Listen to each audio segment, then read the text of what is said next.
Thank you all for coming tonight to our weekly Meet the Artist. We're really very lucky to be joined by Qiana Mestrich tonight, and who was here, maybe a year ago, talking about one of the many projects that she's involved in. So we're excited that you're back. I have a couple announcements before we get started. We have our workshops out and about. Please take a look at them. We've got great ones coming up pretty soon, starting in mid-May. Still got spots left. We've got portrait lighting with Jim Lafferty. Baldwin Lee is coming from Tennessee. That's going to be really, really phenomenal. Very excited about that. Naima Green is going to be joining us on June 1st. So if you're not down the city at Photoville, we're going to be on a really amazing walk with a local herbalist, a local community herbalist making cyanotypes. So be very special. Then we have Andrew Moore. If you're into large format, he's amazing. I mean, he's going to be phenomenal. Nicole and I joined him last year, which was so fun. So we'll be there again this year. Raymond Meeks just about sold out. I think we have one spot left, so that just opened up again. So if anyone's interested, or do you know someone that's interested, that's going to be a pretty deep dive. Visual AI with Oliver Wasso. We have camp for kids, teens. We're going to be 1 week up at Mountaintop Arboretum, really sort of like getting into the dirt and learning about plants and animals out there, and also making plant rubbings and cyanotypes and all sorts of fun stuff. That's going to be so cool. And then digital photography with Seth David Rubin. So we'll be learning about cameras. We'll be going on field trips. Again, please share with all your favorite teens. It's going to be surely a great time. Then Alice Projansky, who's actually a featured artist, along with Qiana in this counter history show that we have up a piece of. I think it's about 20 or some artists that were part of a fellowship with Magnum Foundation. So please take a look. Some of them are in book form. Some of them are on the wall. Some of them are in the Aperture issue over there for sale. We have a few spots left for Judith German Heinz with the wet plate. So if you are interested in doing any tintypes, she maybe has one spot left. And then lastly, if you want to spend some time with Justine Curlin, that's going to be really fun. Yeah. She's going to be doing a critique intensive. So anyway, I'm going to get down to it. Qiana Mestrich is an interdisciplinary artist, photo historian, writer, and digital marketing professional who lives and works between Brooklyn and right here in Saugerties, New York.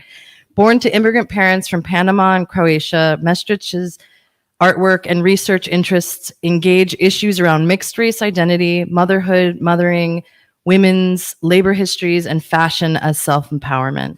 Mestrich has been exhibited worldwide, including the London Art Fair's Photo 50 in 2018 and Brick Biennial Volume 3 in 2019. Mestrich's work is held in the Peggy Cooper Caffret's collection of contemporary art and private collections in the United States.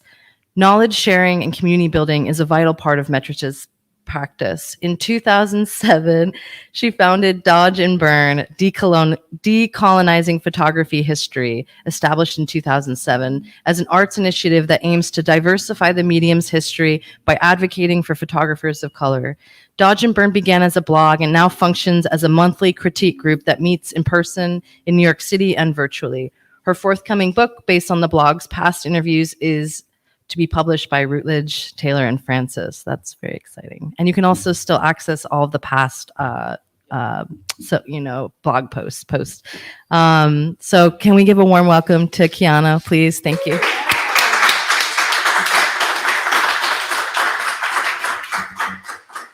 Thanks, everyone. Thanks for coming out tonight. For everyone who's here in person and virtually online. Just a little note about the Dodge and Burn Critique Group. Unfortunately, they no longer exist. I don't host them anymore. We ended in 2022. But the book is, yes, the next step of the Dodge and Burn saga. So coming soon, hopefully either later this year or early next year. And that will be a collection of 35 interviews that were originally published on the blog, along with updates from all of the photographers. Really big names in there too. So stay tuned. But thank you for joining me tonight. Tonight I'm going to talk about both some collage work and the digital archive that is Working Women of Color. And this body of work emerged from my participation in the, as Sarah mentioned, the Magnum Foundation Counter Histories program in 2022. That was like a 7-month program and was part of a large cohort of 20 plus photographers from all over the world. It was really wonderful. So shout out to Kristen and Emma and Tiff and Evan and all the folks there at Magnum. They're great. So Working Women of Color is an independent digital archive that visualizes the labor history of Black and other immigrant women of color in America's workplace, focusing specifically on the period between the Civil Rights Act of 1964 to the early 2000s. And to maximize reach and audience, this archive currently lives in multiple social media platforms and other popular digital spaces, which I'll talk about later in terms of where you can find them. I kind of feel like I need to give a little bit of background as to why this particular subject, why corporate America, why women in the workplace. Aside from being a photographer, I was formally trained in photography both throughout high school and college, and also went to graduate school. But I have held since graduating college a corporate career in corporate America, specifically in digital marketing and digital content production. And typically that's a full-time job that I hold in addition to being a photographer and an artist. And that's just how I have, done it. It's, many people do their careers in different ways, right? I was never one to sort of want to do commercial work or to make work in that way. I really wanted to make my own work and make the work that I wanted to make. And so for me, working a full-time job allows me to self-fund the work that I want to make. And so, as you can imagine, my experience in corporate America has been unique, to say the least.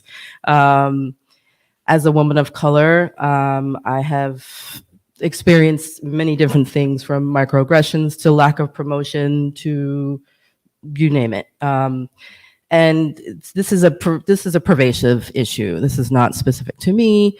Noticeably, women of color are more ambitious despite getting less support. So this chart shows here that 41% of women of color want to be top executives compared to 21% of white women. But the disparities are sort of well known across the corporate sector specifically. This is a really great campaign by Dove and LinkedIn around one of these sort of issues that I was talking about in terms of what the issues that women of color face in the workplace. And so I wanted to show this just because, one, I thought it was a really great use of photography as well. And here you have the credit, Leilani Foster is a photographer here. But Dove and LinkedIn teamed up to do this campaign, this social media campaign around specifically the fact that it is legal to discriminate against a person in the workplace, schools, and or pools because of their natural or protective hairstyles in all states except for California, New York, New Jersey, Virginia, Colorado, Washington, Maryland, Connecticut, Delaware, New Mexico, Nebraska, Nevada, Oregon, Illinois, Maine, Tennessee, Louisiana, Massachusetts, Alaska, Michigan, Texas, Minnesota, and Vermont. Hair discrimination remains a source of racial injustice with serious economic consequences for Black people. The Crown Act connects these racial injustices by making hair discrimination illegal. So the Crown Act is something that was put forth to Congress, and as of last year has not yet been passed. Just, an act to fight against workplace discrimination in terms of how we present, how we naturally appear in the workplace. So I just want to jump to questions that are still driving this project. Why in the 21st century do Black women and other women of color continue to lack representation in leadership roles, receive minimal support for career advancement, face more day-to-day race and gender discrimination, and consistently earn less than their non-Black coworkers? To address the above issues, Can archival photography and video be used to understand Black women's double minority status in the workplace? Can archival photography bear witness to early contributions of women of color in technology? What other labor and support roles have women of color performed in the workplace? So this particular body of work, Working Women of Color, started with a discovery of photographs of my mother at work. My mother immigrated from Panama in the late 1960s, and I discovered in our family archive a selection of images of her at her first office job. And in 2018, I was invited to write an article for Timeline, which is a publication that was on medium.com. And I'd like to read that article about these images for you. There are a few stories about the history of women in the workplace, and particularly none about Black and immigrant women in the workplace. This realization struck me during a recent discovery of vintage photos of my mother circa 1969 as a quote-unquote white-collar office worker. As I look at these images and digest every detail of this bygone era, I can only wonder, what if the movie 9 to 5, I don't know if any of you remember the movie 9 to 5 with Dolly Parton, were remade with women of color. Originally from Panama, and after a brief stint as a nanny in Puerto Rico, my mother emigrated to New York City to pursue her dreams of living a new American life. She followed in the footsteps of two aunts who had already made their way here a decade or so earlier. One worked as a seamstress, hairdresser, and homemaker, while the other was an operator with AT&T, an exclusively female trade since the 1880s. When my mother arrived in the late 60s, New York still resembled the glimmering big town she might have seen in movies like Breakfast at Tiffany's and The Odd Couple. For her, life in New York City as a Central American immigrant was feasible, promising, and mostly exciting. After working in a perfume factory where she sometimes bruised herself on the job during mishaps on the assembly line, my mother gladly accepted a sales position in the offices of the Rugol Trading Corporation, a hardware wholesale company. She was referred to the job by a friend whom she'd attended an English language learning institute. This is the friend here, Amalia. Rugel's offices were located at 55 North Moore Street in what is now called Tribeca. Back then it was the meatpacking district. On a block of other dirty warehouses that were also host to numerous art studios and discotheques. Of her time at Rugol, my mother recounts fond memories with workers of color, mostly African American and Latin American in the Caribbean, from Puerto Rico and the Dominican Republic. These in-office portraits of her were taken by a coworker named Nathaniel, who, quote unquote, wasn't a professional photographer, but always had a camera in his hand. In each photo, I am taken by my mother's keen sense of style, elegance, and sophistication. As a child, I observed and admired these aspects of beauty in the Black women around me on the streets and subways on their way to work. I grew up in New York City. Emigrating to a foreign country by herself and eventually having to raise a child alone while working full-time was a necessity for my mother.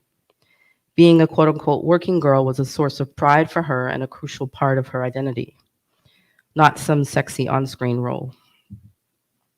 I remember admiring her typing skills as a child, watching in awe at the speed with which her fingers ticked away on those IBM typewriters. This is her boss, actually, who she says was very nice man, and he also signed her work visa papers and green card papers as well. So she had a very positive experience at Rugol. When it came time for me to develop my own typing skills, this time on an Apple Macintosh Classic II computer, I already knew where to place my fingers on the keyboard and tried hard to beat my mother's own 80+ word per minute speed. All those years, I accompanied my mother to her office. I was learning how to work. It is those necessary skills and work ethic instilled in me by my mother that would eventually bring me to my own first office job out of college. Surely there are many women of color in America and daughters of immigrants who also got early exposure to the administrative work environment by watching their mothers in the office. Mine never got a Lifetime Achievement Award nor any other professional recognition for her more than 40 years of work. In her stubborn pride, she would shun such an idea, claiming that she just did what she had to do to survive. Watching the trailer for 9 to 5, a 1980 comedy that attempted to address gender inequality and sexual harassment in the workplace, it seems as if we have not come a long way, baby, to paraphrase a popular 1970s ad slogan for, I think, cigarettes. The struggle for equal pay is far from over, and the Me Too movement has now moved the focus to the workplace. Perhaps it is time for a 9 to 5 remake. This time, instead of directing our attention to the abuse and the abusers, let's honor the real contributions made by the millions of women of color who paved the way for future generations in the office and the boardroom.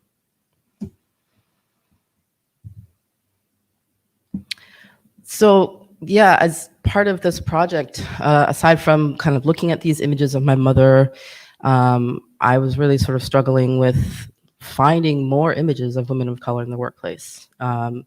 I did find some, and that's what you'll kind of see here, and started sort of archiving all of this content, and as I said earlier, in various social media platforms. So, for example, Instagram is where the Working Women of Color Archive account is held.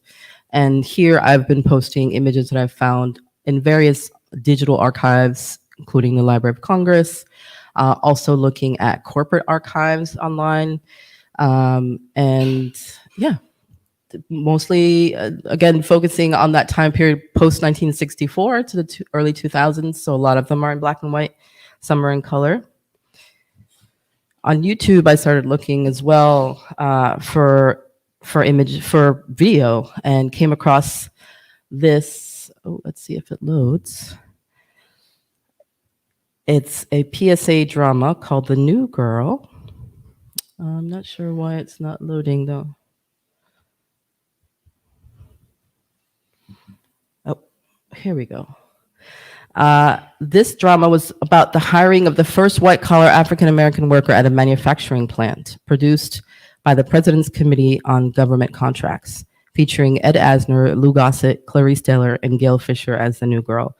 So this PSA was produced to encourage diversification of the workplace post the 1964 Civil Rights Act. And I would like to play a little bit, but I'm not sure if I can technically get it together.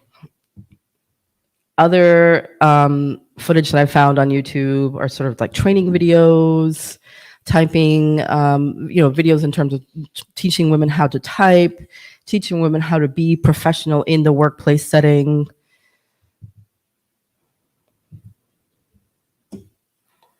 Let's see if I can actually get this one to work, because it's really fascinating. I'd love to play this one.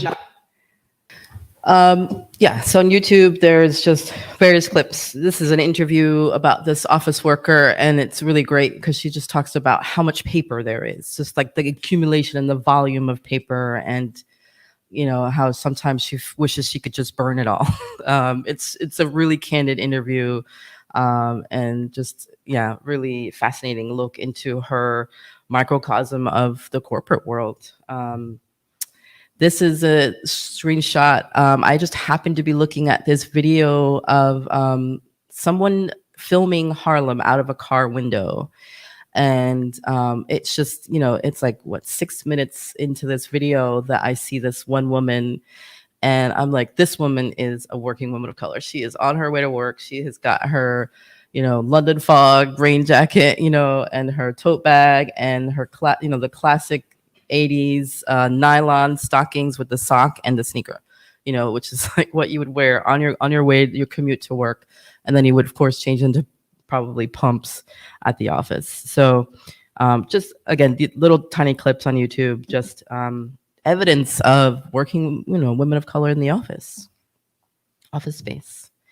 Pinterest is another platform that I have collected images. A lot of them are from,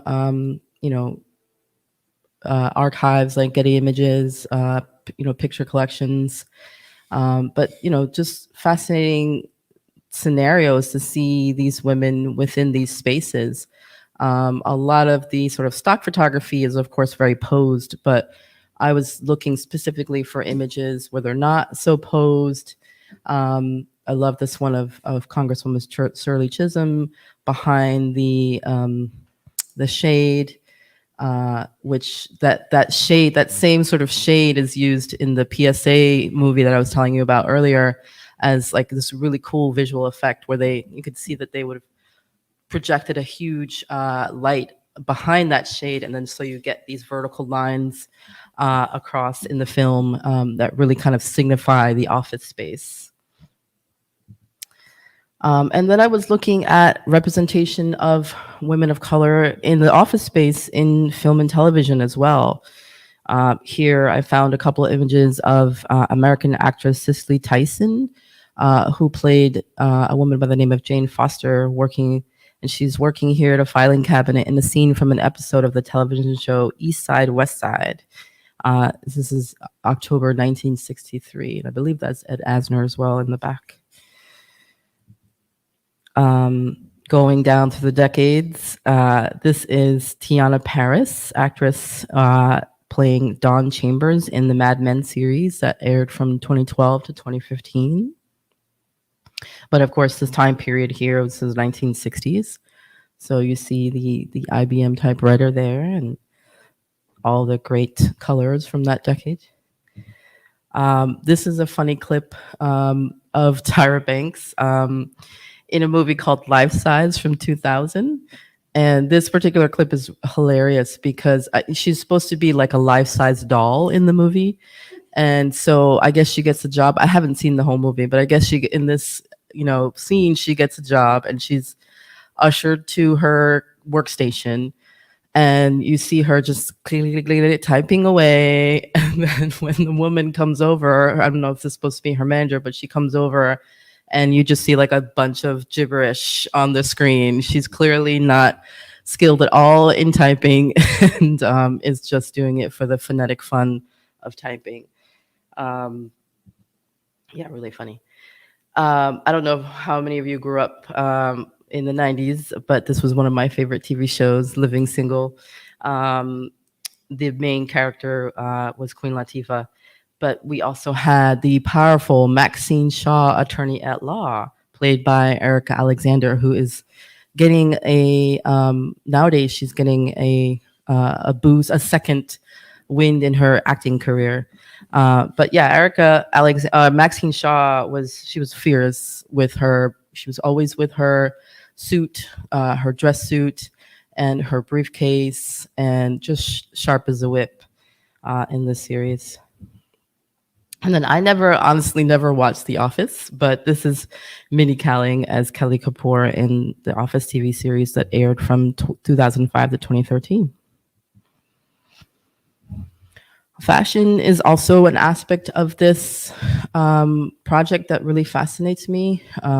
Fashion in the sense of what women wore to work, how fashion is used as a way to empower themselves and to present themselves professionally in the workplace. So I started collecting and looking at sewing patterns, specifically sewing patterns for workwear, for dress suits and such. I haven't found a ton of pantsuits. There is one here that you see. But yeah, and what's really funny especially with the illustrations is how typically the women of color are essentially just the white women with some brown coloring on top. The features are still the same. But the power suit also, I'm learning a little bit about fashion history, and the power suit also has a really interesting evolution, of course, within politics. But certainly the office space would have been the main sort of runway for the power suit for women. And it's almost completely dead now. I feel like women don't even bother wearing power suits anymore. But and as I mentioned earlier, I'm very much interested in other roles that women of color have played within the office space, aside from the clerical roles, the administrative roles, the executive roles. what are the other roles that women of color have held within the office space. This is a famous image that, Gordon Parks, particularly this woman, Ella Parks, he documented. She was a U.S. government charwoman who provides for a family of 6 on a salary of, at that time in 1942, $1,080 per year. She had been a federal employee for 26 years during the time of this project. Gordon Parks documented Mrs. Watson's daily life for the Farm Security Administration in 1942 as part of a nationwide photography project on America's poor. His photo essay on Mrs. Watson brought special focus to the lives of poor African Americans in an era of war, depression, recovery, and social segregation. And this is not the most famous image of her. Of course, I was more interested in some of the images from the contact sheet, the other images from the contact sheet. The American Gothic one is the most famous. But I really was interested in these really active shots of her cleaning the office space in, it's clearly after hours, way late into the night. And really drawn to this specifically because as a woman of color in the workplace, typically, oftentimes the only person of color in the spaces where I've worked, the camaraderie that I've built mostly were with a lot of the people who did the cleaning in the evenings after 5 p.m. And some of those relationships were some of the most personal and intimate relationships that I held within a lot of these jobs that I've performed in. And typically there were also women, immigrant women who were performing these jobs. And I love just seeing, the filing cabinets and the stacking of the garbage pails there as well. Just playing around with this idea of collage, kind of some of the initial work that I did, and also looking at a lot of this archival imagery.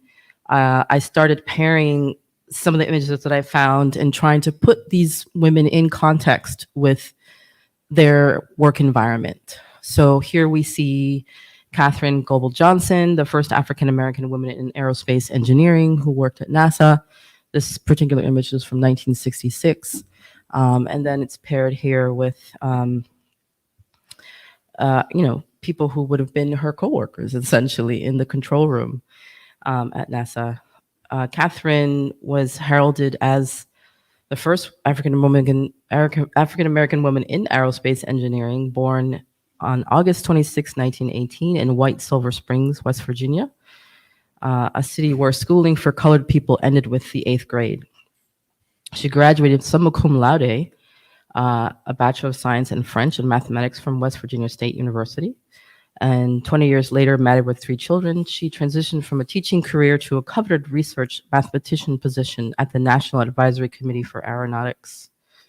Johnson's mathematical prowess led her to assist NASA's all-male team of engineers tasked with finding solutions to America's space flight navigation problems.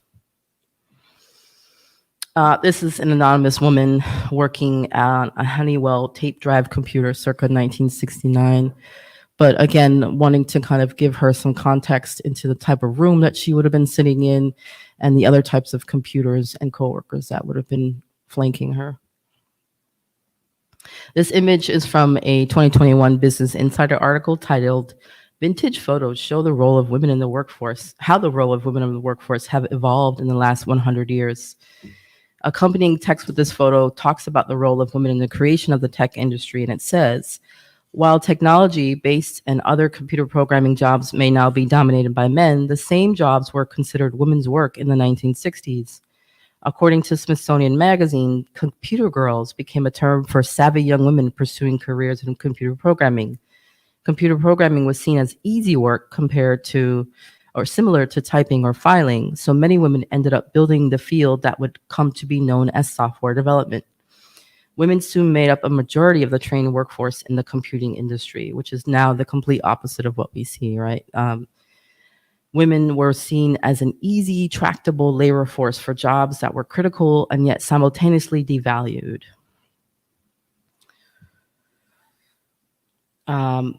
These are computer operators sitting in front of data entry computers at the National Library of Medicine, Office of Computer and Communication Systems, circa 1960s.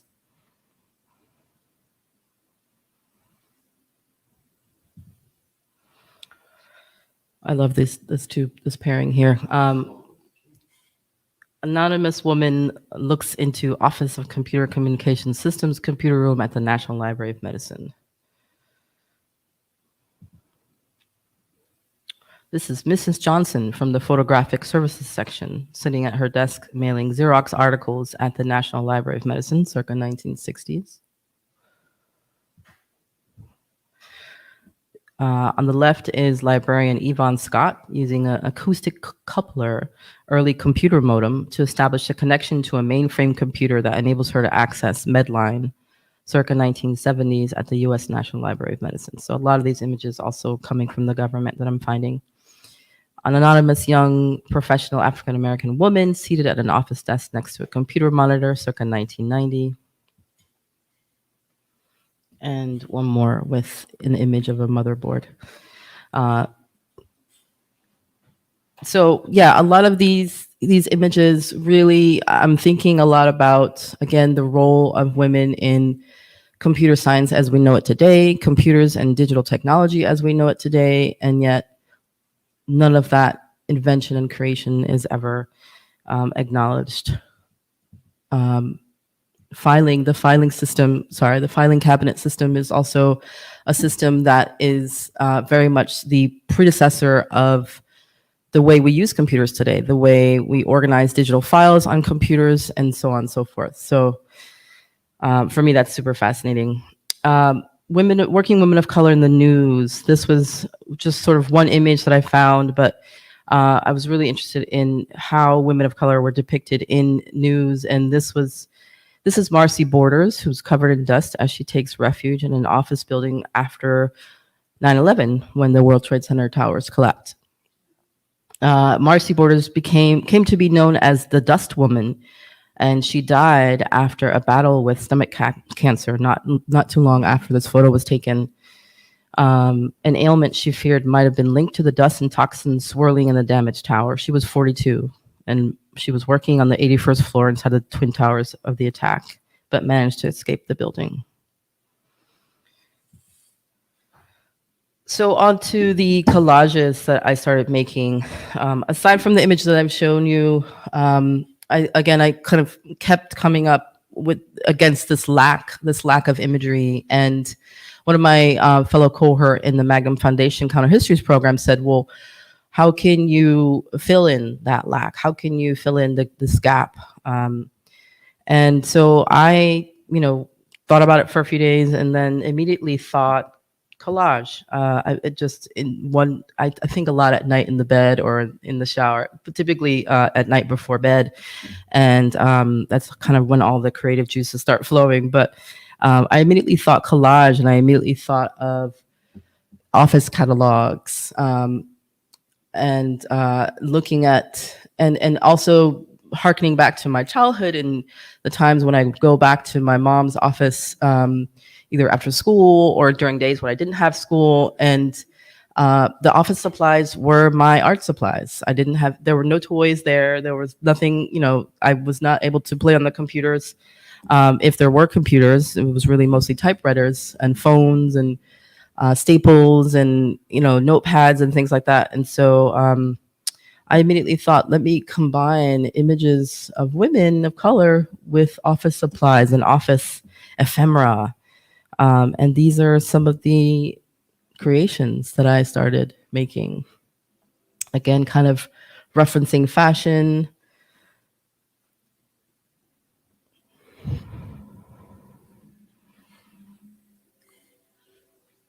Using these filing cabinets that were such a source of hard labor for women. I specifically remember doing a lot of filing work and getting lots of paper cuts and just working in, rooms with fluorescent lighting that had no ventilation. And, standing for long hours, and using your brain a lot, in terms of, again, information retrieval, looking through folders and looking through labels and figuring out where things went. But using the filing cabinets as a platform in this way of kind of just honoring this workforce, this invisible workforce.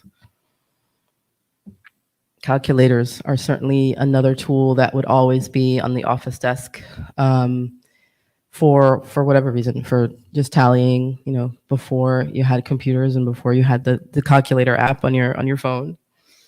But yeah, lots of love that sort of that really mechanical and really almost fluid movement of the fingers across the calculator, and really love these these round labels that for me kind of both symbolize like the bokeh effect that you get in the camera sometimes, and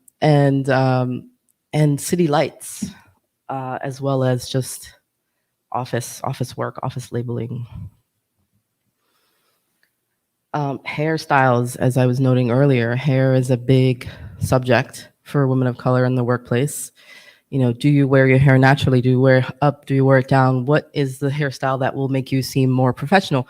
What is the hairstyle that will get you the least questions about your hair? All of these things that all these decisions and choices that go into how you prepare for work. So here are some women from magazine ads for hair products. And I started using the reinforcements. This is the title of this series. As a way to adhere the IBM punch cards, which is the substrate that I'm using to host these images. And in this case, the IBM punch cards have not been punched. But IBM punch cards, for those of you who don't know, were an early form of computer programming as well, and were used to program computers. And they were, in some of the used ones, a lot of these numbers are punched out in little rectangular shapes. But I've been sourcing these punch cards mostly through eBay and using them as a background. Really loving this kind of matrix effect that you get with the numbers and the cascading numbers.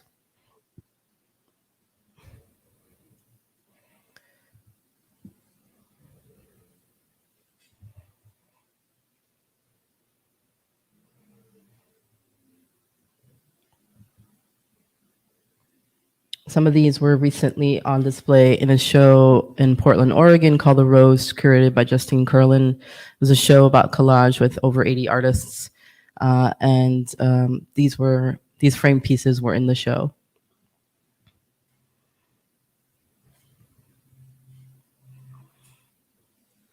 I love titling some of these was really fun as well. This one's called The Wheel of Life, because in some texts that I was reading, the Rolodex, which again is an antiquated thing that we no longer use, but that was used and was always kept on a desk to, house and to store contacts, business contacts. The Rolodex was called the Wheel of Life, I guess specifically because without your Rolodex, a businessman was really nothing without his contacts. And this is a tool that many secretaries would have had to keep close contact on. This is an installation shot from the Rose in Oregon, and it was really lovely to be paired with both Laura Simpson and some of her Jewel series, and A.K. Jenkins, who did a whole series of portraits of lesbian poets.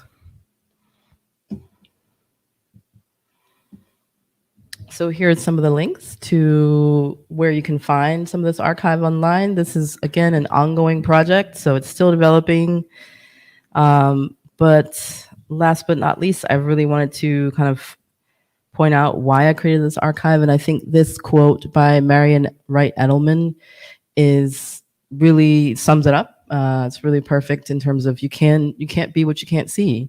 It's hard to be what you can't see, Marian says. Children of color need to be able to see themselves in the books they read, Just as importantly, all children need to be exposed to a wide range of books that reflect the true diversity of our nation and the world as they really are. And just kind of replacing the word books with images. I truly believe that we need to see women in the workplace in order for us to gain more executive positions and to really change the numbers around. Thank you.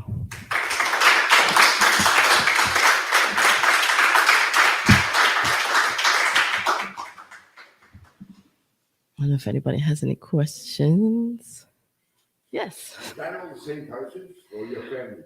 Oh no! Well, the first set of archival images are my mother. So these images in the beginning that I presented are of my mother. Whoop. Yeah, these images. So these are all the same person. And even in these pictures of my mother, you can see, as many women wore in the 60s, wore wigs. So you can see different pictures of her wearing her both wigs and her natural hair as well, which for me is fascinating that she's felt comfortable to kind of be flexible in that way. Yeah. Bless you. Yes, Sarah. Yeah. How much of your research has netted really kind of shocking information about how many women of color were really there for these really monumental moments in history that I think we have or Yeah. How has your research sort of opened up information that you just couldn't imagine? Yeah, I've gotten a lot of information specifically around the mathematicians at NASA. And my current job, I work for a digital marketing agency, and one of our main clients is a large computer corporation, and that supported the NASA launch of the first Apollo mission, and through some of their historical archive sharing on Slack, they have a specific history channel that they share some of their work. I've found women of color mathematicians that work there as well, and just women of color executives that work there as well. So there's not, there's definitely a lot of untold stories out there. And just the statistics around the number of women of color executives in general, like for example, in the Fortune 500, there have been 5 in the last 20 or so years. And so just, the numbers are appalling and still are appalling. And the histories are unknown. There was that Hidden Figures movie, but for the most part, there's not a lot about the office space. I think in general in pop culture, there's just not. It's an untapped aspect of human life in pop culture in general, but yeah, even less so. So I'm still kind of digging for some of these stories.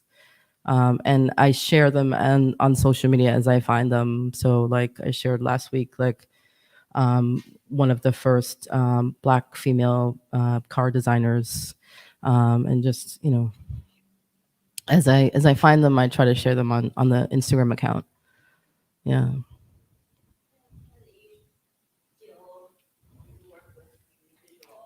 Mm-hmm. Yeah.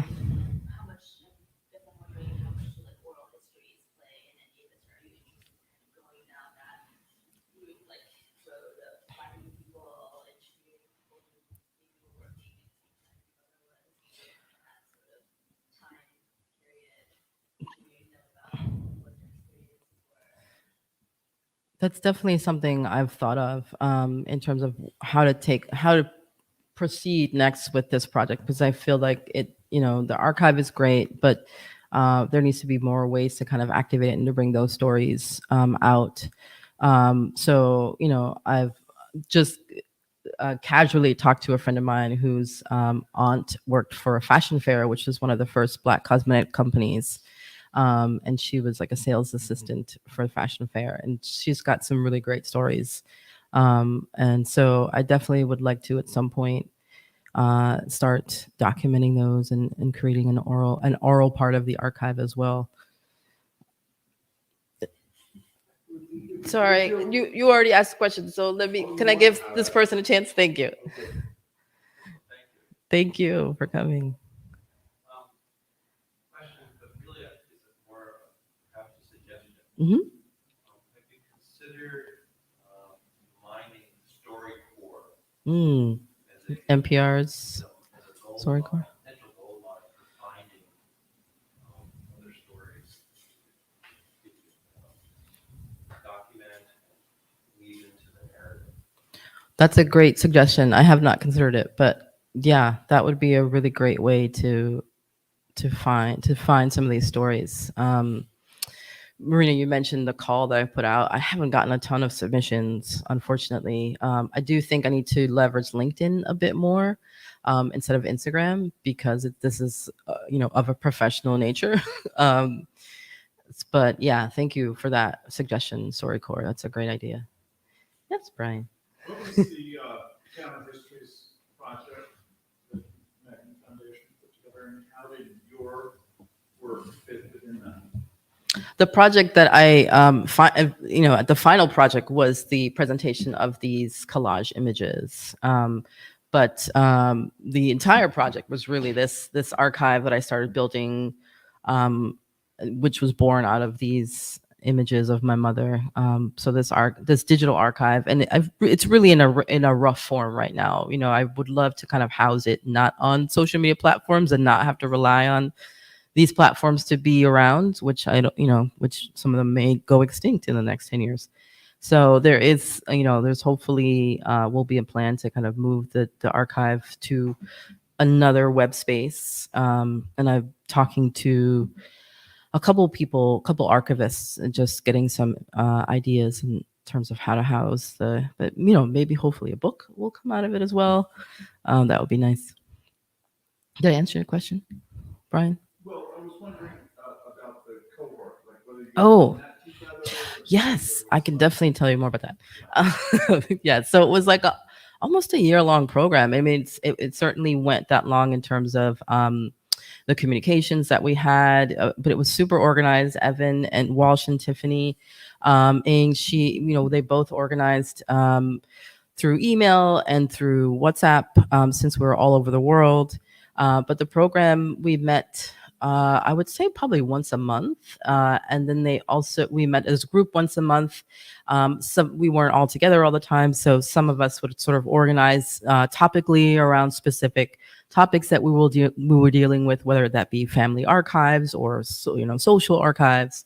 And then Magnum also organized workshops for us. There was like a workshop around audio within video work, and there was another bookmaking workshop, and so there were different workshops that were hosted virtually as well. Everything happened virtually, again, because people were all over the world. And then we kind of came together for a final presentation at the end of the program, and where we all across a couple of days presented our final projects. And the projects ranged everything from books. So Alice Perjansky created her book around her parents' political activity, and that forced you to pull this together in a more active way than yeah, I mean, you might have otherwise. this idea of the final project definitely forced me to physically create something aside from just collecting images, which is of course a very noble cause in itself. And it was great to kind of it could go on forever, as it was great to kind of wear these sort of curatorial and archivist hats. But I kind of wanted it to bring it back to image making and creating images myself. And that question again from Christopher Gregory Rivera was, this lack of images that you're finding, how can you solve for that? What can you do to solve for that? And so that's when the collages were born. And there was no impulse for me to go out and photograph people working in spaces. And there is, of course, India Beale, who has a lot of great work, photographer who has a lot of great work around this topic, where she is posing young women who are working in an office, but she's posing them against like photography backgrounds of the office space. in their homes. And she's I forget the name of the project, but that work is really well known. And so I didn't want to kind of document women. But yeah, I wanted to kind of create more, kind of little stories and speak to some of the challenges that they may have faced um, in their roles, but also some of the joys. Go ahead. Sorry. This might be a bit of a broad question, but like, what do you look for in these images? What excites you? What do you find?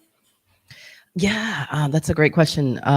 For me, it's like about play. Again, going back to like being a kid in the office space, being the only kid in an office space, and like how do I entertain myself? And luckily, I was an only child anyway, so I knew how to do that very well. But for me, it was really like just great to not be in front of a screen.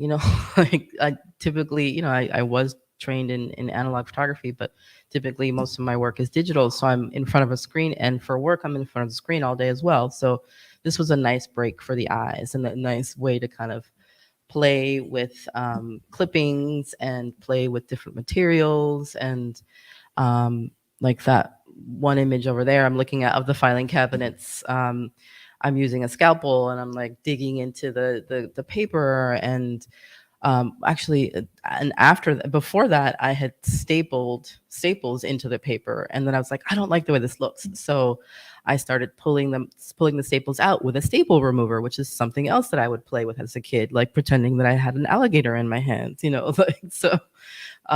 Yeah, for me, it was really just like having fun and not taking it super seriously, and finding ways to kind of make these totemic and symbolic images. Yeah. Familiar with the Brothers Institute that for the residency they do the partnership with the Augusta Research Center? No. So, the Augusta Research Center specializes in collection of Let me write that down as you talk about it. their, hold on, I'll read their, okay. The Augusta Research Center is committed to collecting, preserving, and providing open access to original materials that reference the social and cultural importance of America's ethnic and racial history, the African diaspora, human relations, and civil rights. Yeah. And so the residency, as I know it, is we invite artists to basically work in the archives, that work with archives to come in and use their collection to further their research. But it seems like Yeah. No, thank you. And yeah, no, you remind me of my kind of one of my next steps for this work is to really mine corporate archives, because there is such a thing as a corporate archivist, right? A lot of large corporations have art collections, and they, of course, also house the archives of their own companies, right? Of all of the, correspondence and, different things that they would have had within their office spaces. So I have a long list of corporate archivists to contact, but I would love to kind of do like a Fred Wilson and kind of go in and just play around with some of these archives and kind of generate art based on these archives. 'Cause, I mean, otherwise, what is happening with this stuff, right? It's just sitting there, it's just sitting there. What is an archive? A What- symbol of art? That's a great question. What is an archive? Brian, you want to answer that, Brian? Is that a symbol of art? A symbol of art? An archive is typically a collection of something, or a housing of Made in what? Of a symbol? made in made in what? Made of one? Made No, of one thing? well, yeah, I think there could be an archive of one, sure, but typically an archive has more than one object or piece in it. Never heard of it. Thank you. Yeah. Does anyone have any other questions? Thank you so much. Thank you, guys. Thank you.